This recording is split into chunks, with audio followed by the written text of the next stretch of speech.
ఉపాధి అవకాశాలు కావాలి, విద్యా అవకాశాలు కావాలి. ఏం కావాలి నీకు?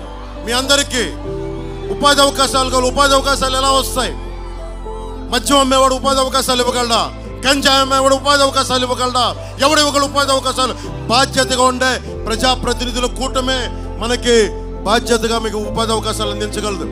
30,000 మంది ఆడపిల్లలు, తల్లులు ముందు చెప్తా ఉన్నాను, 30,000 మంది ఆడపిల్లలు అదృశ్యం అయిపోతే ఒక్క ప్రజాప్రతినిధి మాట్లాడాల.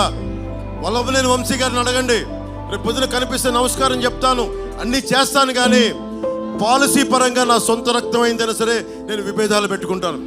వల్లభనేని వంశీ గారు నాకు తెలిసి ఉండొచ్చు, 2014లో ఆయనకి మద్దతు తెలిపి ఉండొచ్చు, కానీ ప్రజాక్షేమం కోసం, రాష్ట్ర హితువు కోసం ఈ రోజున జనసేన మద్దతుదారులు ఆయనకి దయచేసి ఆయన మాటల వల్ల పడొద్దు.